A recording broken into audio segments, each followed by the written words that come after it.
We're in the last session of this regulation training, and we are going to dive into the aspect of the using regulation for energy efficiency and for renewable energy today. Can I have the next slide? Yeah, mainly I think for Gonzalo. So Gonzalo is one of our speakers. So this training fits in a larger program, which is managed by, it's a co-program managed by Go ETC, so the Energy Transition Community, targeting at the OCT islands and OT islands. And so we're focusing specifically on policy, legislation and regulation, but there will be other sessions as well that target specifically renewable energy or energy efficiency in building and electric vehicles. The participants will receive a training certificate after the end of the session, and all the training material will be available on the Go platform, though we're still waiting a bit for it to be fully operational. We assume there's an update in the coming days anyhow. There's always an evaluation form at the end of the training, and we aim to be done in 2 hours, but the last 2 days we used a little bit more time, so we'll try to finish on time today. Can I have the next slide, please? And so we've been discussing on the 5th, which was Tuesday, the introduction to energy regulation principles. And then yesterday, we discussed the utility rates with the presentation, a great presentation by the guy from DNV, Constantin. And we're also the case of Bonaire was presented. So really diving into how you do the pricing. And today we're going to use mainly a lot of examples, because there's very different ways of setting up regulation for helping to deploy energy efficiency and renewable energy. And aside from that, this is the session that actually brings a bit together the policy and the regulatory aspects, because of course, when you put something, you develop your enabling framework, it has legal aspects as well as regulatory aspects, and often also other aspects such as information campaigns and these kind of things. So it brings us back actually to the policy cycles that we had in the second session, but also the regulation that now needs to come in as well. So can I have the next slide, please? It was meant that we would first have the presentation from Curaçao on how they set up a regulator on the island, which was actually meant to be a presentation for ideally Tuesday. But if he is not yet connected, if he is, then he can just raise his hand or... Yes, I am. Okay, Edwin, then you're going to go first. And then I'm going to briefly introduce you a couple of slides on a more theoretical background. And then we have Gonzalo from the Canary Islands Technology Institute, who will bring us some best practices and lessons learned, really practical sides. Then Zeferinus is going to give his expertise from an experience from the Turks and Caicos Islands. And then there is room for a few other things. So while we wrote down the topic of regulatory sandboxes, we can also show you other things. So I suggest that after Zeferinus' topic, and after his presentation and the discussion that follows it, we just see a bit where your priorities is. Either I'm going to introduce you into principles like eco-design and emission trading system and these kind of things, or I take you to our experience with putting Belgium's first neighborhood battery in the field, which brings together policy and regulation. And it was a challenge. We're going to dive into an interesting session. So be as active as you were yesterday. That was really enjoyable for us as well. So I'm going to give the floor then to Edwin. Yes, thank you very much. It's good day, everybody. First of all, I think good evening probably for most of you. No, most of them. Okay. It's afternoon. Yeah. Okay, great. Yeah, should I share the slide myself? If you can share the slide yourself, it's more convenient. Yeah. Right. Let's set that up just in a bit. Okay, and then I should be able to share the screen. Yeah, that starts. Yeah. Oh, yeah. Blue water. Yes. Yes, I'm completely in. Yeah. All right. Okay, there you go. Yeah, thank you again for for the invitation and the opportunity to give you some insight on things on Curacao, especially of course related to energy and the energy transition that also Curacao is in. My name is Edwin Bogert. I'm a legal person from background. We have a market regulation department within our organization, which is part of my responsibility as well, and all the other legal stuff. But before I get into that, I'll just maybe a brief introduction of Curacao as an island. I'm not sure if everybody is acquainted with the island, but we're an island in the south of the Caribbean, just about 70 kilometers north from Venezuela, and our direct neighbors are Bonaire and Aruba. We have about 150,000 inhabitants. And as an island, we have all the challenges of maintaining infrastructure on an island in an isolated environment, so to say, which comes with its challenges. And that's basically a brief introduction of our island. As I said, the challenges we have with regard to infrastructure are large, I think, and was one of the reasons also to introduce on the island a regulatory body, which is the organization I'm working for since 2012. It's called Bureau Telecommunication and Post. The name is not covering all the sectors and tasks we are executing today. That's something that needs to be changed by law, because we are a public legal entity which is incorporated by law. And we are independent with regard to our organization. So we attract our own human resources, and we have our own financial means in so to say, we are at arm's length of the government, so to say. And we execute our tasks based on delegated authorities which are mainly lie with a certain minister who's responsible for a certain sector, or in an advisory role. So we don't have a completely independent authority to make decisions, but we do independently form our advices in order to for the minister end of the day to take a final formal decision. So, and through the years, we've been developing from we call it single regulator, started with telecommunications, which is still a part of our name, to a multi-sectoral regulator. And this is an overview of the development we've been going through. So for almost 30 years now, we're here and are performing regulatory overview with regard to the telecommunications sector. Postal affairs was added rather quickly after that, and the energy sector that started in 2009, and since then we've been involved in the energy sector. And if we talk about energy on Curacao, we talk about the fuels, the electricity sector, and also drinking water. Then after that, we also advised the minister on airport tariffs. Recently, also the healthcare sector, which is something completely different from infrastructure.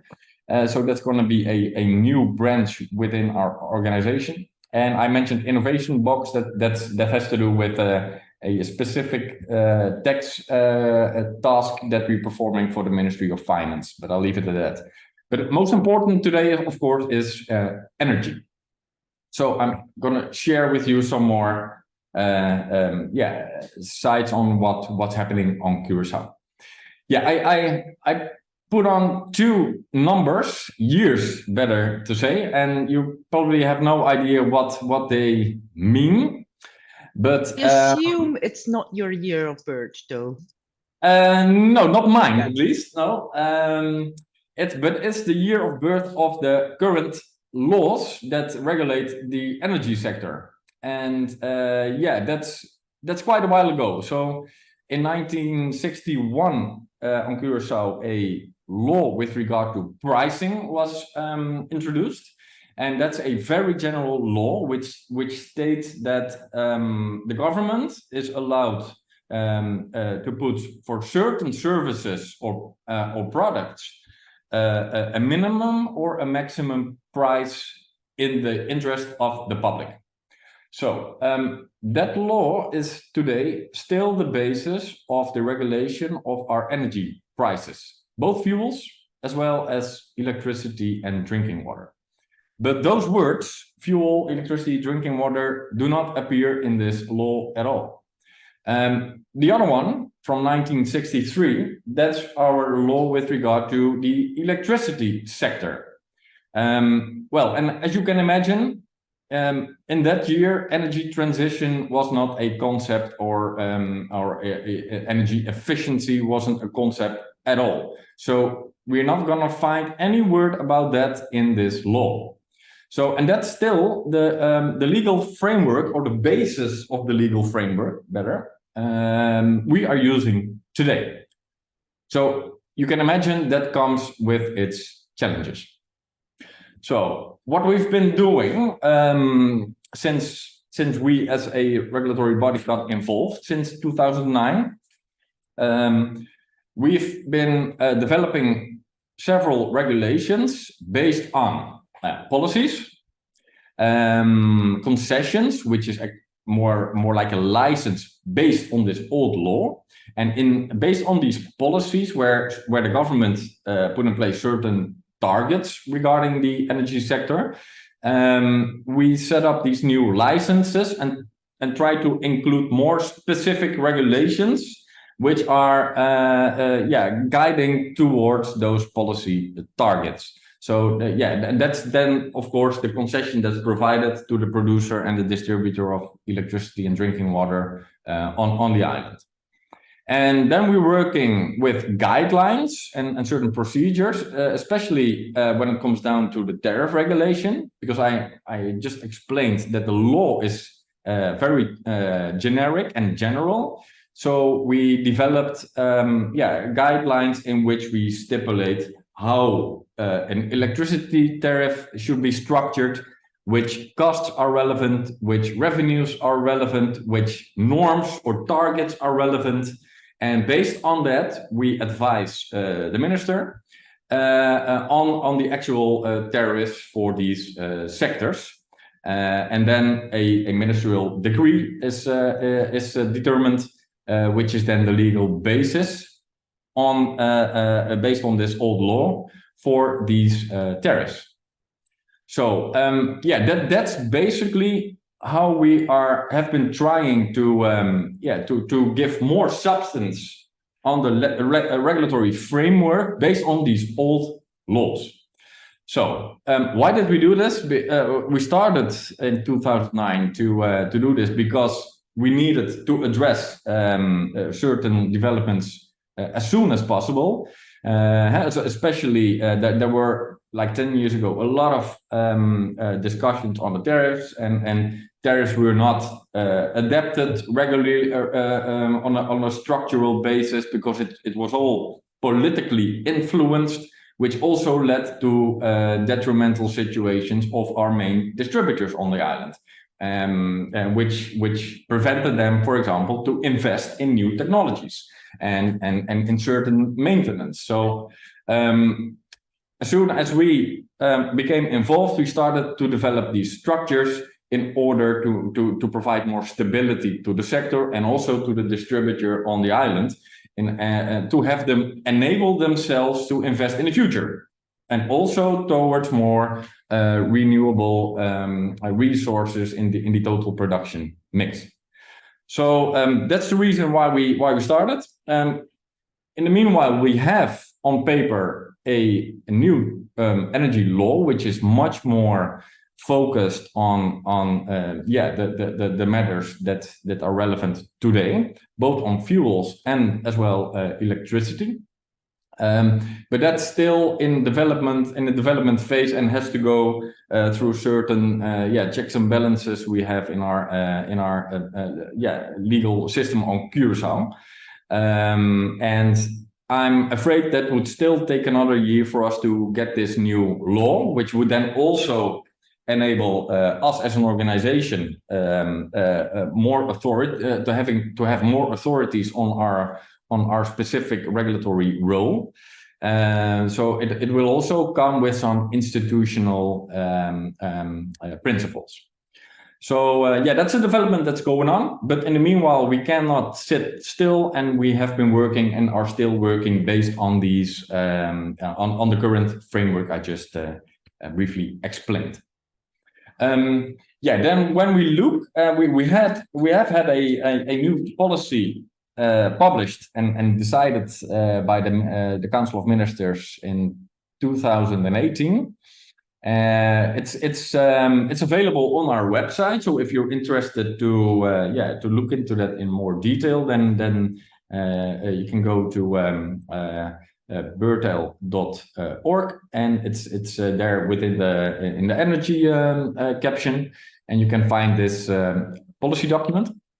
And I've mentioned the main objectives here. I will not all go through them, but I think the most important are security, which is described as growing towards a more renewable production mix by 2035.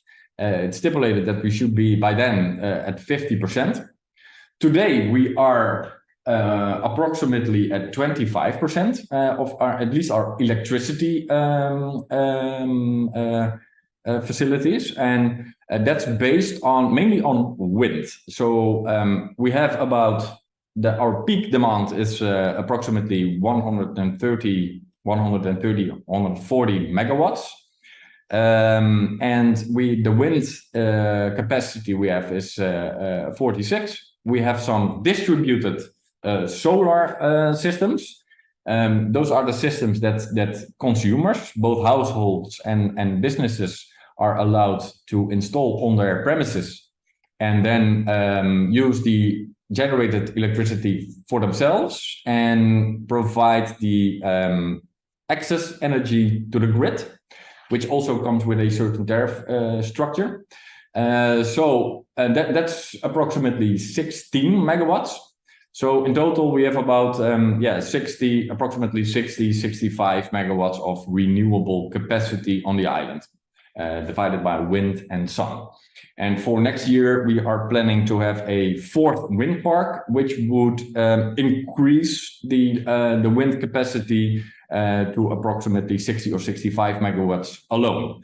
So we're taking steps in the right direction, I think, but it comes with its challenges, of course, especially when it comes down to also security in your grid. The more intermittent energy is produced and fed into the grid, the more measures you will have to take to stabilize the provisioning of electricity. And that's a challenge we're experiencing. You might have heard a little bit about it, or maybe not also, but we've experienced a few blackouts this year already, and that was quite heavy, because it affects the community directly, especially also, of course, all the hotels and the tourists that are on the island. So there are challenges coming with this development, which means that you will have to keep investing in your grid and also in managing more renewables, because everybody's always pushing towards more renewables, but you will have to do it in a responsible manner, both technically, but also from a social economic perspective. So yeah, that's one of the most important targets we have in our policy, and we're working together with the stakeholders on the island, of course, to achieve that. And yeah, here I have a picture. It looks a bit complicated, but a picture of actually the structure of our energy sector on Curaçao. It starts with Cure Oil. That's the governmental company that imports the fuels, both for transport purposes, as well as for the generation purposes by Aqualectra. And Aqualectra is then our main producer and distributor of electricity and drinking water, by the way. So Cure Oil imports the fuels, which are done for transport, of course, transported to the gas stations in order to provide the community. And Aqualectra has their fossil fuel generation, which is used for the production of all the necessary electricity next to the renewable production that we have.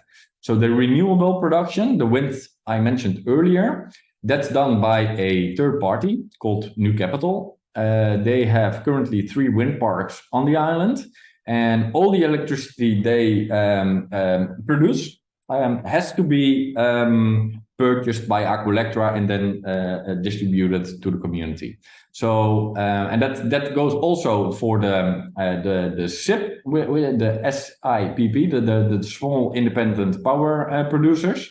Those are currently the consumers that have their own PV installation installed, and they also provide the excess electricity to Aqualectra for provisioning to the rest of the community. So yeah, that's basically how our energy sector is structured at this point in time. The when it comes down to the regulation of by BTP, it's which I mentioned earlier, contains the regulation of the fuel prices by Cure Oil. So that's the big circle, as well as the prices of electricity and drinking water, for of course for the benefit of the consumers, to make sure that prices are not too high.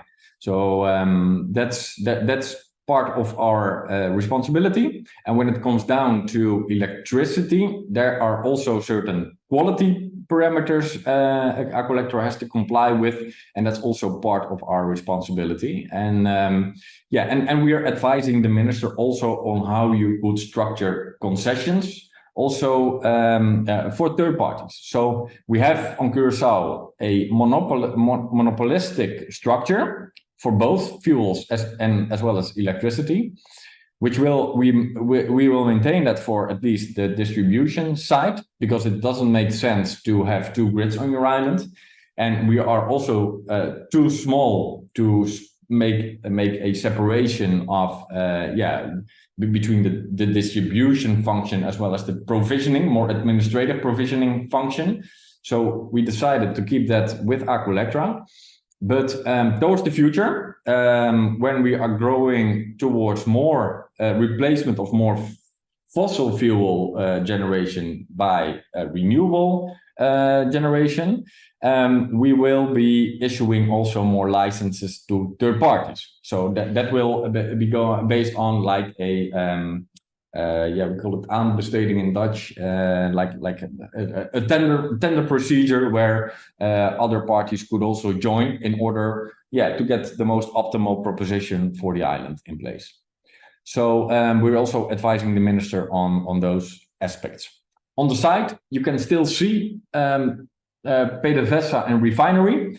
PDVSA is Petróleo de Venezuela. They are not operational anymore. They have been operating the refinery on Curaçao for approximately 30 years, which ended at the 1st of January 2020. So we still have a refinery facility on the island, and Curaçao is still looking for a new operator the refinery is not operational at this point in time. We use it as partly as a terminal for our fuel distribution, because crude oil used to purchase the fuels for transport, but also for electricity generation from the refinery, PDVSA, in those days. But as the contract ended, and PDVSA didn't want to continue based on the conditions that were put in place, and couldn't continue also due to several how should I say, the US limitations on trade. So that meant that Curol had to start importing all the fuel. So all our fuels at this point in time are imported, which is of course has great effects on the prices we have on Curaçao, and we're completely dependent on what's happening on the international market, which is another reason for us to grow towards more renewables, make more use of our solar and wind resources, which are abundant on our island, and also get more stability within our pricing for these utilities. This is actually a picture meant for explaining all the stuff I was just explaining. We're responsible for regulation of the electricity sector, and which includes also the solar panels. Maybe in a little more detail, we have a specific structure in place when it comes down to feed-in tariffs for distributed generation. We started in 2012 with a net metering principle. So that meant when you have, as a consumer, you invested in a solar installation on your rooftop, and you produced excess energy, which you're not using yourself, you can provide it to Aqualectra. Aqualectra would not have to pay anything, but at night when the sun's not shining and you need electricity from the grid, you could retrieve that from the grid, and then it would be balanced between that, so you wouldn't have to pay as a consumer. But in the end of the day, it's from Aqualectra perspective, it's a very expensive purchase, so to say. It's a purchase against an end user tariff, while the production costs are much lower. So when we started with this, and due to the fact that we have very good solar situation on the island, we saw the growth of solar systems go really fast, and mainly by consumers that are able to invest in these systems. And a large part of our population is not able to pay such an amount easily from their pockets and invest in such a system.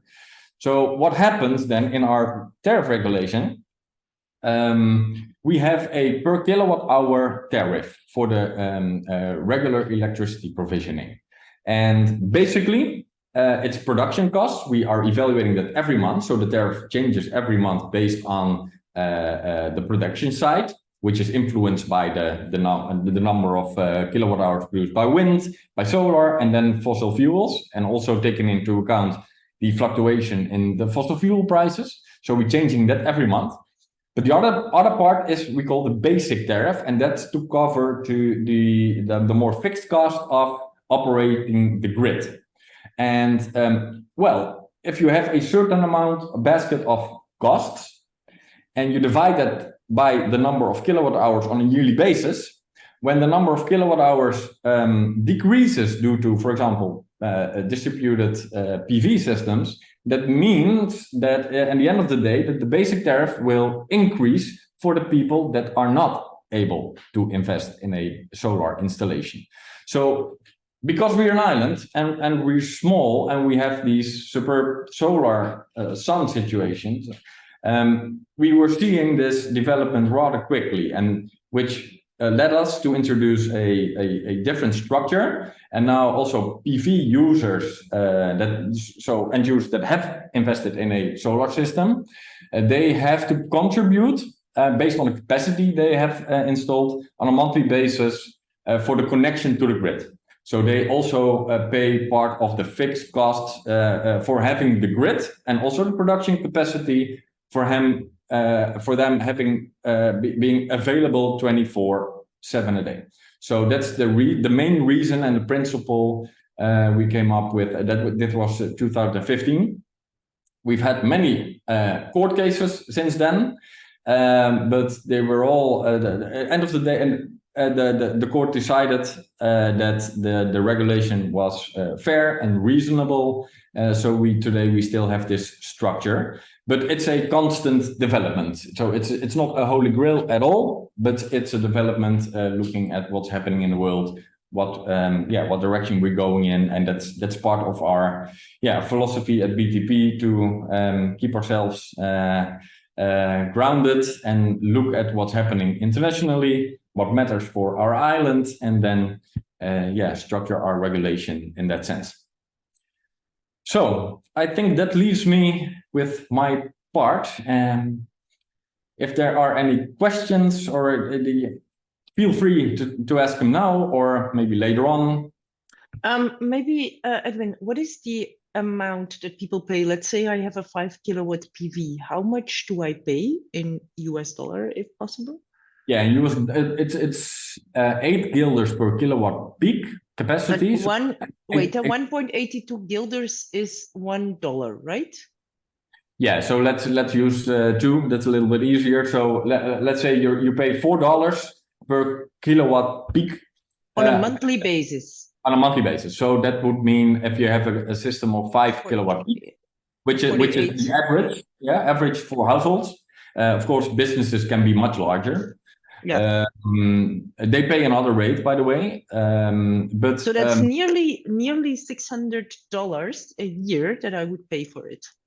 Let me see. So for 20, So it's $4 per kilowatt. Multiplied by 12, multiplied by 5. So it's 240. Yeah. Yeah. So that's what you pay in order to contribute in the fixed cost of having the grid available for you. Yeah. So much cheaper than putting my own battery there.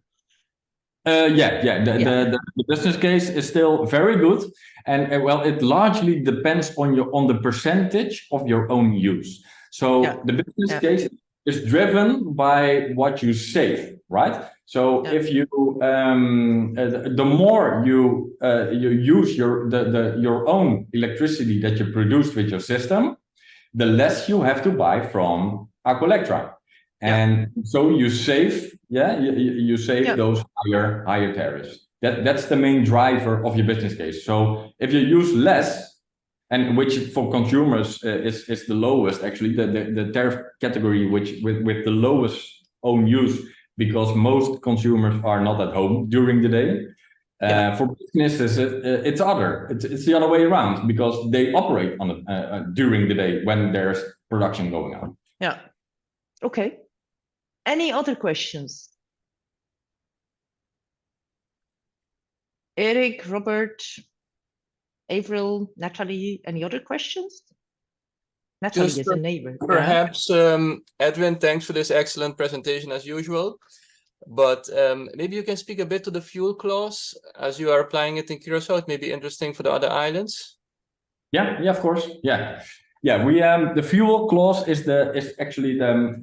Let me go back a little bit. We have what I mentioned before, a kilowatt hour based tariff on Curacao. So if you use 500 kilowatt hours on a monthly basis, and the kilowatt hour price is 70 cents per kilowatt hour, then you pay 500 times 70 cents. That's the way our tariff structure is at the moment. But the kilowatt hour tariff, those 70 cents, is mainly divided in 2 parts. The basic tariff, which is to cover all the fixed costs of maintaining the grid and the production capacity. And the other part is the production side, and that we call that the fuel clause. And that's a mix of the production cost that Aqualectra has, and that's based on the each month Aqualectra provides us with An overview, yeah, a forecast for the production mix for the next month, because we have seasonality also with wind and solar production. So that's why it fluctuates each month. So they provide us with their forecast, and then we based on that we structure the production mix, and they also provide us with a forecast of their the number of kilowatt hours they expect to sell next month. So that's how it's calculated in the mix. Then we use the fuel prices we calculate each month for the coming month, and we include them in the model. So if prices are going up on the fuel side, that will also be reflected in the production mix when it comes down to the fossil fuel generation. But we do have, so it's more like a cost pass through, but it's not only that. It's also based on a norm when it comes down to the non-revenue we have in the grid. That goes both for electricity and drinking water. So every electricity distributor will have non-revenue in its operation. But the question is, how high can it be? So you have a technical part, and you'll have normally also an administrative part. And we have kept the maximum non-revenue that we accept in our tariffs. So if we, for example, we have, I think it's 12.3 for electricity at this point in time. So that means that if Aqualectra expects to sell 100, they are allowed to produce 112. Yeah, so when they're distributing, they're allowed to lose 12, and so they can provide the 100. And so, Edwin, is there any incentive for them to do better? Because 12% is not low. It's not low, but currently they're much higher. They're almost going. So there is an incentive to force them to do better. Yes, yes. We would like to have the norm go down, but the financial consequences are currently that large that there should be a big incentive to change this. Yeah. So this is a constant discussion we're in with them. What are you doing to get it down? Provide us with your reports. How is progress going on? So that's part of our daily job. So that's we have constant discussions on that. But based on this norm, that's the incentive they have. And if they get to the norm, then we will go, okay, we will go down to 11 or 10. And how much time do you need is reasonably needed to get there. So that should be the normal process. So and then we also have some parameters also in there. For example, for their fossil fuel generation, with each metric ton of fuel oil, they should be able to produce like so many kilowatt hours. You know, that's like an efficiency parameter we also using in this tariff structure. So it's not only cost pass through, it's also stimulating them to perform better. Yeah. Okay. Any other questions? If not, we move on because we still have a busy agenda. Edwin will stay here, I assume, so you can stay, use the chat window. If not, then just drop your questions and we will get in touch. Or if there's anyone who has an urgent question now, don't hesitate. If not, Ricardo, I just sent you the latest version of the presentation. So it's a long presentation. I'm only going to do the 7 first slides, actually the 6 first slides. And then, so thank you again, Edwin. And then we will leave the floor to Gonzalo. And if we have time after Gonzalo and Zefirinius, then we will still come back to some other interesting examples. If not, we will for sure provide you the presentation, so you have also the examples of eco-design and the emission trading systems and these kind of examples. Ricardo, did you have it in your email box? If not, it is also on your Teams. Yes, I'm Genau. opening it from the Teams. Huh? Yes, that's fine. There's a spelling mistake in that, but I think we can survive that one.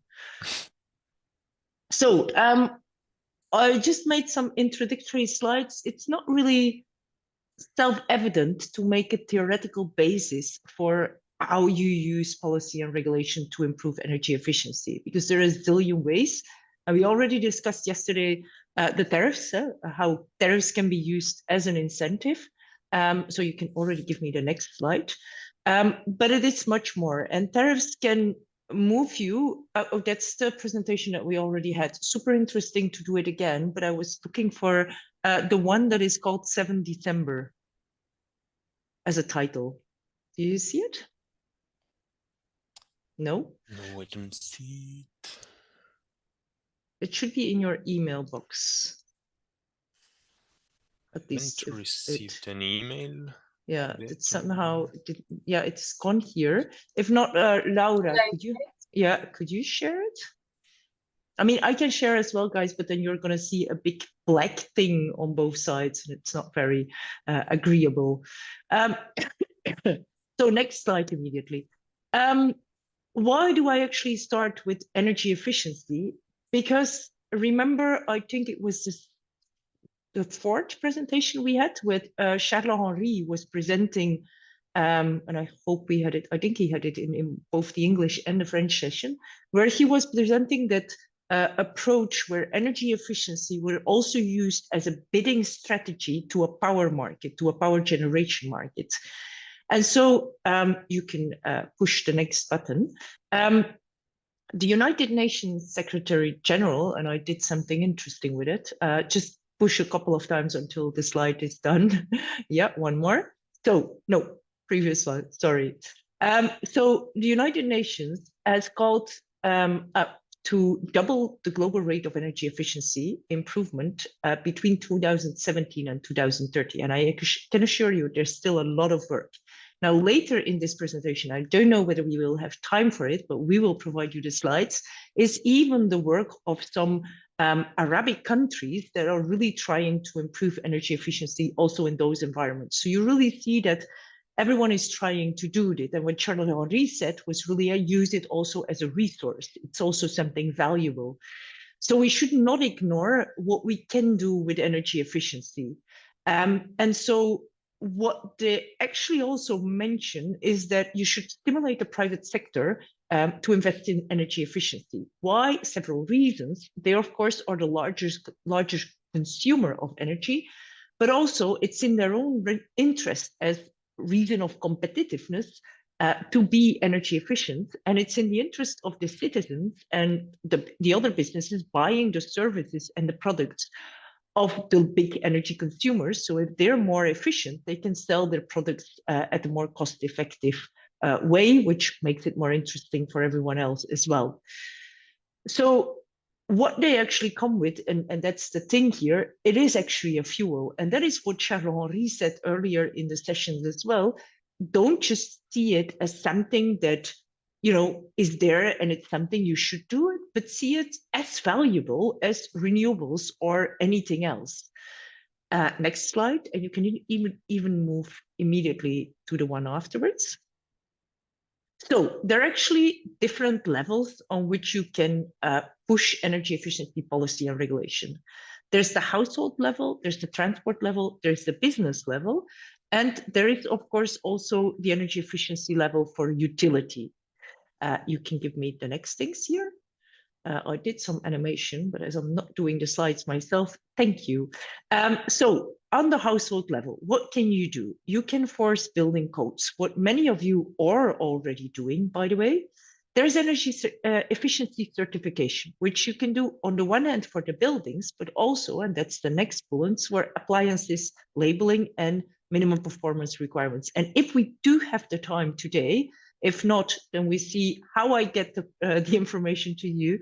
There is the eco design in Europe, which really forced appliance manufacturers to develop more and more efficient devices. And linked to that, provided information campaigns for consumers to understand what it actually means. How much kilowatt hour do I save if I buy this appliance versus that appliance? But aside from that, certain efficiency labels, they used A, B, C, D, E, F, G. So at a certain moment, they say G can just simply not be sold on the market anymore. So they forced manufacturers to only bring to the market more efficient appliances. One of the things that you won't be able to buy anymore in Europe is old light bulbs. Why not? Well, you can actually buy them, but then they're not considered light bulbs. They're considered heating devices for when you have small chicken, for example. So, but the old incandescent light bulbs, you can't simply buy them anymore because of eco design. So that's a highly important aspect. So energy efficient lighting was considered as one of the key elements that you can push policy and regulation for. New housing is ready for flexibility service and demand side management. That's something that in Europe we call smart grid readiness indicator. It indicates how fast you can turn your house into a smart building, but you have it also in other countries, like in California, they do it as well. And the idea is that if tomorrow the grid needs specific services, whether it's turning off key devices or it's moving your consumption to a specific time of the day, that based on a signal you would get, your key devices would be able to respond to it immediately. That means cables are already in place. That means there's maybe an energy management system, these kind of things. With regards to transport, there are fuel economy standards. There is eco driving, which, for example, is introduced in many countries throughout the world as part of the driving course. Increased investments in public transport, bike infrastructure, which we see in several of the islands as well as low emission zones. So in certain areas in Europe, you can't enter anymore unless you pay a fine with an old emitting vehicle. Not so easy, of course, on the islands where poverty is an issue. And I'm a frequent visitor of Bonaire. There's no way you can say, okay, we start with something like a low emission zone or fuel economy standards, because then people won't be able to move around on the island and there is no public transport. So it's a complex problem. And then for the business sector, there are requirements on renewable energy installation. Again, this we see in many countries, and in the US, you can typically take California as an example, where these days, and that's further down in the slides as well, they have these requirements for even retail, hospitals, banks, and these kind of things. Fiscal and financial intensive for renewable energy installations and energy efficiency measures are again something that you could put forward.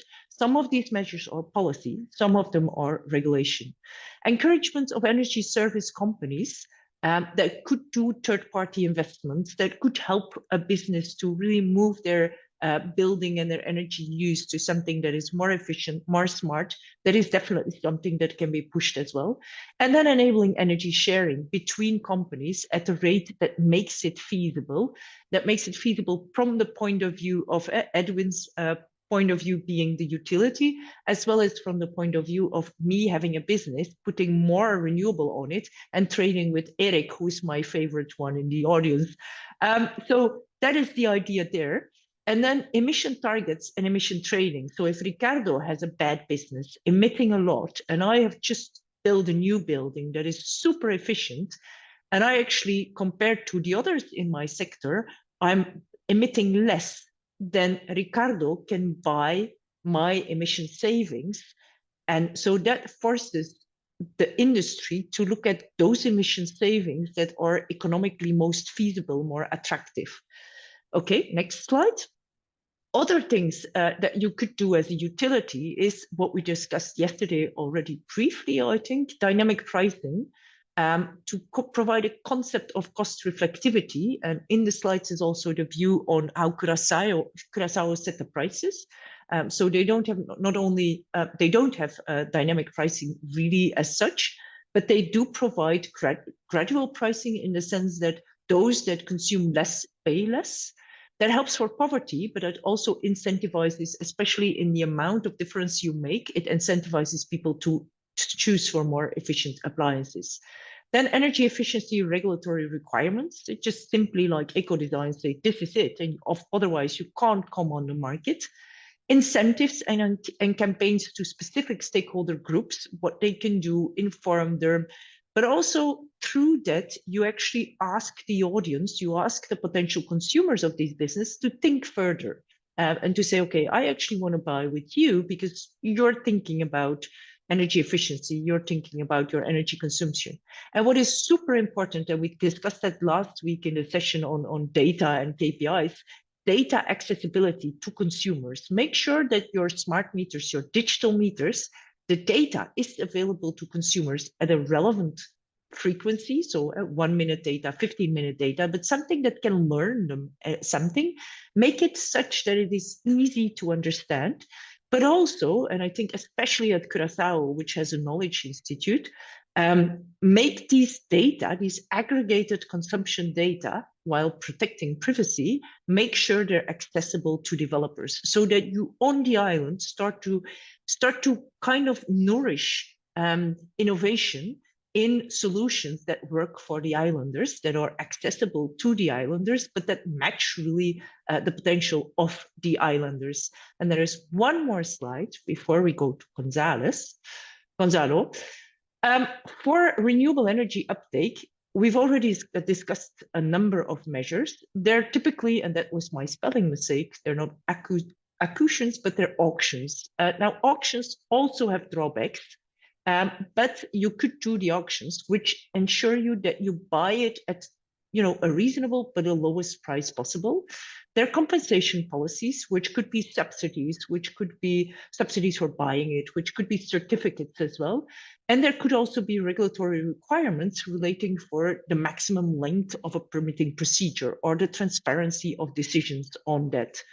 So this is a bit of a view. There is so much more I could tell you, but it's also so broad that there was no way of being complete enough. So I'm going to give the floor now to Gonzalo, who's going to bring you a few examples from the Canary Islands mainly, and then we go to Zeferinus afterwards. And if we still have time, then we dived into a few examples as well. Thank you, Lene, and good afternoon to everyone. We jumped to the other side of the ocean. I'm speaking from the Canary Islands. Okay, so I will share my presentation. Canary Islands are a region of Spain and also an outermost region of Europe. So this is, well, I have used part of the presentation. We still see it in your presenter mode, and I don't speak any English, any Spanish, so I don't know what no hay ninguna nota means, but okay, so I will try again. So I will share then my presentation, not the screen, but the presentation. I hope you see it now. Yeah, but we see also the slides on the left, which is fine. But yeah, just so you know, yeah, try to. But now it should work now. No, no. But it doesn't really bother. I mean, for me, it's fine. Is it readable for the others? I don't know how big the screen is. You see the full screen? You don't see the full screen? No, we see the slide and then the slide deck on the left. So sorry. I will use the PowerPoint, the PDF then. Okay.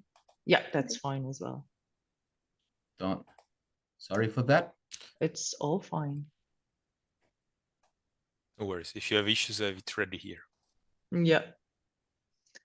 You see now the. No, we see you, which is fine as well, but it doesn't help. But now, okay. Yes, perfect. There you go. So a little bit about our center. So we are a company of the regional government, and we are not only an advisor, a consultant in energy planning and renewable energy efficiency to our government, but also we do R&D in many fields. These are our premises here on Gran Canaria. I'm in Gran Canaria, and if you see there, so we are here. We are also selling the vision that we are strategically located, and we are also doing many things abroad. Okay, so where does your financing come from? Is it part from costs that are collected through the tariff, or we are a company. We do many things, Lynn, in many fields, and we are part of the. We are acting as a private company. Okay, so our government gives us only a structural funding, and we have to multiply this money by 5. Okay. Okay. Yeah. So these are the departments that have to do with energy. We have 250 persons. I'm the R&D director and also the CEO, and we are doing here many things. So we are especially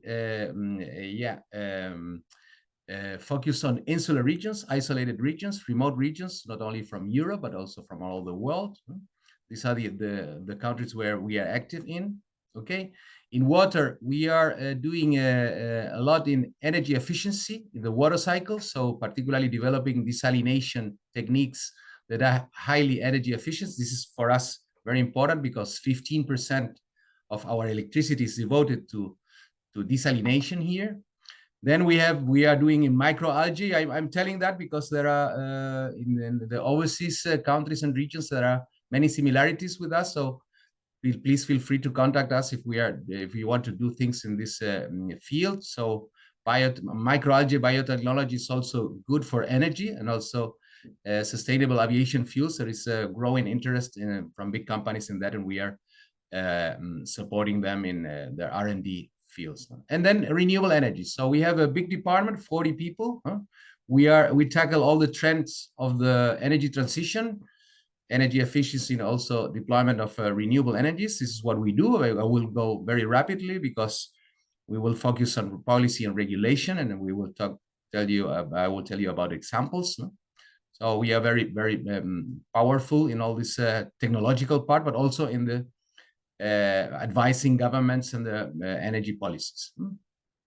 So these are part of our infrastructures. We have also hydrogen. I will go very fast because we have many, not so much time. So here we have done lots of things outside the Canary Islands. We have done the electrification plan of the Maldives. We have done also the energy efficiency plan of the Galapagos last year. And now we are doing the energy planning of the Mexican islands, Cozumel, Holbox, and Isla Mujeres. And also we advise countries in the West African coast that we are very close to them. So we are here and in their energy policy. Okay.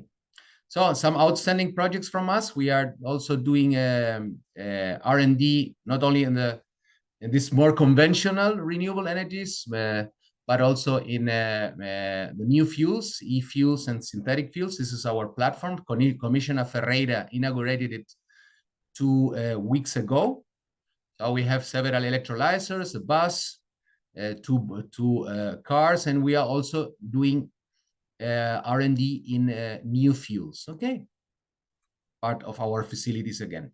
So this is our challenges as a technology center, but also as a region. Okay, marine renewables, and I will go now a little bit more deeper into that, into all these things. Okay, green hydrogen, marine renewables, synthetic fuels production, and microgrids and so on. So what about us? So we are 8 islands, 2.2 million inhabitants, and 15 million tourists a year that come uniformly throughout the year. Okay, so it's not that we have a seasonal touristic station or a period. We have flow of tourists around the year. So this would mean an additional population of approximately 400,000 people, but that consume twice as much more energy than the current inhabitants. Then another thing that makes us very representative or very 6 isolated electrical systems, and also islands with very small demand and big demand. Okay, the Gran Canaria, the island where I live, is almost 1 million people. Okay, then this desalination, I pointed out already about desalination, and also the high weight of the transport sector. So this is what we are now, approximately 1 gigawatt, self-consumption rising. So this is very, very interesting. and regarding regulation. So we are really, energy is the most regulated sector in Spain. Okay, so the regional government do not have really the power to regulate, but we are doing lots of suggestions every hour to our regional government and to the central government. Okay, because the central government has the competence in energy regulation. Okay, we can here only authorize projects. Okay, so what I will share with you is what we think has to be done in isolated territories like ours. Okay, and we have done a very exhaustive energy planning exercise in the last 2 years. The government has asked for an energy decarbonization plan, energy transition plan that aims at fully decarbonization of our economy by 2040. This is quite ambitious, so it will not be possible, but at least this is a sign of the government that it wants to speed up the transition process. Everything is in the website, still in Spanish. We hope to have everything in English. So it's not because we have done this, but it's a really exhaustive and rigorous energy planning exercise. So this is how we see how the future of our energy system will look like, and in most of the regions will look like that. So we have to make these renewable energies manageable. Currently, we have only solar and wind. Hopefully, we have geothermal in the near future, so there will be some drillings going on in this decade, and we will see renewable energies and with hydrogen as a backup, so for making all this non-manageable renewables manageable. Okay, so with curtailments, so these renewable energies will cover direct demands here, and with curtailments, we will use this excess wind energy or solar energy that cannot be absorbed by our grids to produce hydrogen or to store the energy either in pumped hydro plants or batteries. And with the green hydrogen, we will use this green hydrogen to produce the fuels that are needed to cover the demands of our internal maritime and air transport. Okay, so this is more or less the vision of our system. So this is how our PTCAN, our energy transition plan, looks like. So I don't want to go deep into that, but I want to share with you how we have done this. So we have done a very powerful analysis from input data until even putting on the GIS system where the renewable energy installations and all the complementary installations have to be installed. This is quite important for isolated territories because of the vulnerability, because of the fragility, and because of the lack of space to place renewables. So the energy transition needs lots of renewables. We have, I told you in the beginning, only 1 gigawatt installed. We have to multiply this by 12 because we want to electrify all our light transport, road transport, and we will have to produce the hydrogen needed for the heavy road transport and also for the new fuels that I commented before. No? And here we have done this here, and also talking about energy efficiency. There is, the member states in the European Union, they have binding documents. These are the energy and climate action plans, and ours says 30% energy efficiency. So we have done a projection of the demand, and we have corrected the projection with energy efficiency measures. And here we have to do the planning according to the current regulation. Okay, so we are not really happy with the regulation we have for the insular territories in Spain, but we have to do that. No? And so we have calculated here all which is needed for this energy transition. Okay, so I will go very fast. And here, this is a picture of the ideal picture of 2030, according to the objectives of Spain as a member state. Okay, so what we have done is we have made a kind of regional approach of the National Energy and Climate Action Plan of Spain. Okay, so we have maintained the same objectives, and we have extrapolated the objectives for the Canary Islands. So then we have done the spatial planning, and we have put on the maps what is needed for the energy transition, as I told you before. Okay, and for us, these are the energy sources that are playing in the next years, and offshore wind energy is very, very important. Now, so our flagship projects. I will talk briefly about Hierro, and which has been awarded many times, also by the European Union as for the responsible island, and also nice things that we are doing in La Gomera, and that needed a specific regulation to be carried out these projects. So both things are kind of sandbox. There was in the beginning comments about the regulatory sandboxes. So these are really sandbox projects because they were not covered by the regulatory framework that time when they were conceived. Okay, so we have in Gran Canaria lots of things going on, and we have a big pump storage project here, all promoted by the TSO, which was not intended in the European legislation, but we have everyone has pushed for that because it's a reliable partner. So this pumped storage project is a very big one. Is being promoted by the TSO and grid operator at the same time. Okay, then we have the offshore renewables.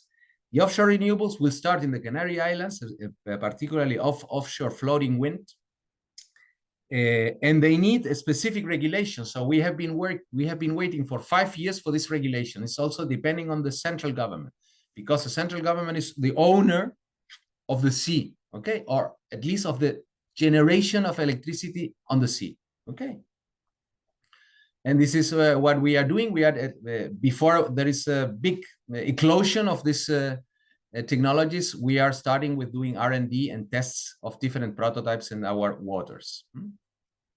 So this is a Hierro project. I will go very fast through all the slides. So it's a nice project because it's a project that has been promoted by public authorities, by the insular authority, by the regional government, through ITC, through ourselves, and together with the utility also. That time in '99, that was public, okay, before the liberalization of the energy markets in 2021. Okay, so this is a pumped storage system, including a wind farm and the pump storage station. So when the wind farm production exceeds the electricity demand of the island, or there is no way to absorb the electricity by the wind farm because of technical constraints, this excess wind power will is used to pump water from this water reservoir here to the upper reservoir. Okay, and then we are using this excess wind energy that is now later converted into a controllable power source. Okay, so we are very happy with the results, and these are the pictures of this very nice project that you are, of course, welcome to visit if you come to the Canary Islands. So it's a very big piece of engineering in a tiny island. You see the pipes and so on. We have achieved 60% demand coverage by the system, and we hope to have the 100% in the next 3, 4, 5 years. Okay. Gonzalo, if you look at the regulation, because you said that was the regulatory sandbox, but then you had to wait 5 years before the regulation allowed you to do it.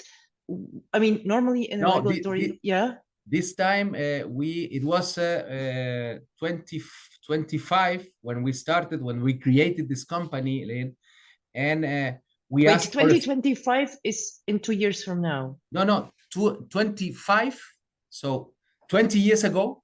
Okay, yeah. We were in conversations with the ministry for putting this in place. Yeah. And it was treated as an exceptional project. So it was not included in the regulation.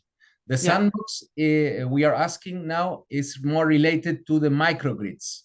Okay, to this more distributed generation. Here in this project in El Hierro, what we did is to have a specific tariff to make the project feasible. Okay. And you managed to get a tariff exemption?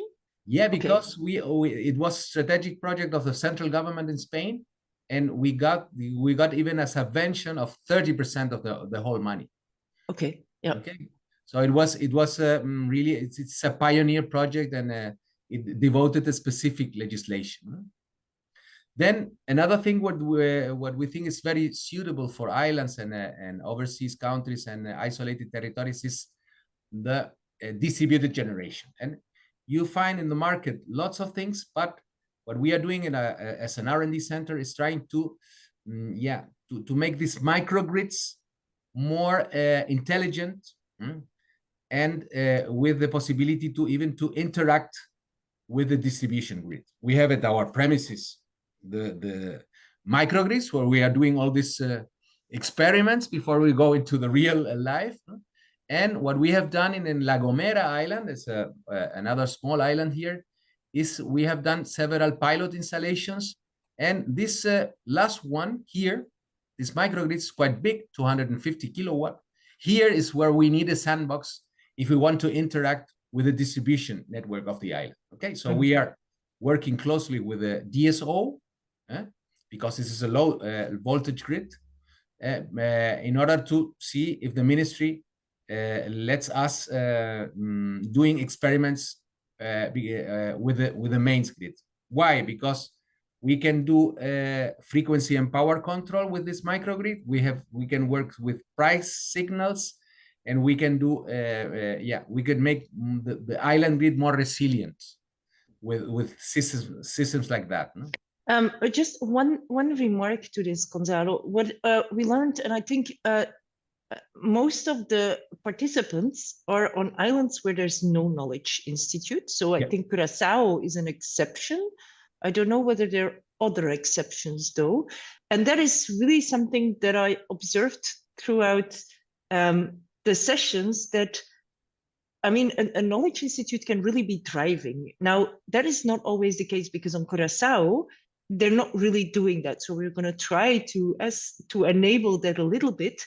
But if you would just imagine that you wouldn't be there as, the one that initiates that, how could you advise the others because this is experimentation, this is learning by doing a lot. So how would you advise the others if there's no knowledge institute on the island? How could they get started? Well, this is we have been in touch with the insular regions in Europe for more than 25 years, and we have done a lot with so a kind of minimum infrastructure or structure has to be put in place in the territory to with at least some kind of technical know-how, and of course regulatory know-how to do all these things. So even in Curaçao or in Aruba, so we are also going to international tenders in these islands. So we are making us very powerful in islands, and there has to be a little bit of a structure there. So at least... but maybe linked to that structure, because indeed, what you say, there are a lot of tenders. So yesterday we also had DNV, which is doing a lot of study work for many of the islands. The funny thing was they were in a session with 2 DNV speakers, and then the presentation from the OCT islands was also built on work that DNV had done for them. Could we think about introducing in these tenders a part on dissemination and knowledge transfer? Yes, all in all these tenders, this World Bank or International Development Bank. Yeah, those, but the ones coming typically from the island. So I'm thinking, for example, if Natalie from Aruba is sending out the tender, now the tender is typically, probably, Natalie, correct me if I'm wrong, or Eric, it's typically for the work to be delivered. What if added to that would be an incentive for the one who applies to the tender to have a part on, dissemination to local relevant stakeholders, so that that knowledge transfer is activated, and that, that eagerness to start experimenting is kind of transferred as well. Would that make sense as an initiation? Of course, in all the tenders we are winning now, a training program is included, okay, Yeah. at different levels. So we go in Mexico, for instance, we went this March for a week there, two technical people from my group, and stayed there. It was a service for the Federal Electricity Commission there. Yeah. So they made lots of seminars during 1 week for both the general public and also the specialized public. Yeah. Yeah. So it's very, and this is what we are doing here in Africa. Okay. So Yeah. in Africa, we do the same. We do this with the European money. You see the Interreg program there. No? Mm-hmm. And we go there and we go and partner with renewable energy associations or with universities or whatever, and set up a kind of pilot installation and help the country in deploying all these policies here. For instance, where in Senegal, this is the first net metering installation in Senegal. So with that allows for compensation of the excedent power that is fed into the grid, for instance. So we have helped, or we are helping Senegal's government in set up a regulatory framework for self-consumption there. So it's a nice example here. So what do you, I'm coming to an end, okay? So what do we think, at least here as a European autonomous regions, that has to be done in policy regulation? First of all, the member states, in our case in Spain, become more conscious about the particularities of isolated territories. There are really no aware of our particularities, okay? And I can say that because I was a politician for 2 years, responsible for energy issues in the Canary Islands, okay? So several years ago, and I could check that, okay? For instance, we cannot renovate our old thermal power stations. We have to wait until the central government launches a tender for that. Storage, we have been asking for storage for many years, and we have now curtailments of renewable energy installations in the 10% order of magnitude, okay? So it's quite a lot. Then to regulate things like hydrogen, specifically for islands, okay, or for isolated territories. Regulate about distribution grids. I was telling you about before that this concerns we have, or the regarding these microgrids and these new distributed generation concepts. No? Even liberalization of distribution grids could be an issue. No? Then renewable energies, marine renewable energies, which is an issue in all our territories. And then what is the big drawback here, the big thing? Our energy prices, energy tariffs are correlated to the national pool prices. This is a nonsense, okay? And this happens not only in the Canary Islands, but in the Greek islands and the Italian islands, and in the more continental islands. Yeah, we saw that also in several of the French UCTs, where I think Wallis and Futuna, and yeah, they're all connected. How can you promote energy efficiency or renewable energies if you do the wrong price signals? No, if you give this wrong price signal. So we need urgently specific policies regulating that to speed up the energy transition in islands. No? And there are tools to do that, okay? So in the particular case of the autonomous regions, you know that Article 349 of the treaty and several directives make some exemptions to these isolated territories. No? So I have highlighted some things, no, here. Then Article 349. So we can use these legal tools we have to push both the European Commission as well as the member state, the corresponding member state, to do that. No? So I will leave you with the presentation. And this is Article 349 of the treaty. No? And then, yeah, I'm now finally coming to an end. So there is a new renewable energy directive. I think you have been discussing that in all these training sessions before. So there are two new directives hot off the press because they were passed the last month, no? The Energy Directive 3 and the Energy Efficiency Directive, and we hope that the member states, when they are transposed, that at least Spain will hear our claims.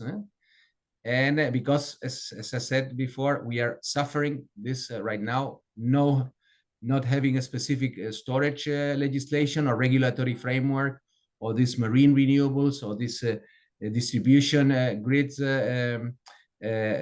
issues, and so on. And so some news I got from the press recently. So there are also some criticism to the European Green Deal, no? Then there is a recent study by this Ember that says that you will fall short by and it's a renewable energy target for 2030. So these are the findings of the study. No? Then there are also good news, because there is a legal framework for a hydrogen market. Hopefully, the Commission will and the member states will consider these specificities of isolated territories, because in the previous versions of the Delegate Act, it was not so clear. For instance, in self-consumption, there is a regulation in Spain that says self-consumption have to be the distance within the PV plant and the consumer has to be maximum 500 meters. Why 500 meters? Put all the island. No? In our case, no? It has been expanded. It has been expanded to 2 kilometers. To 2 kilometers, but we need the whole island. Also, this PPA.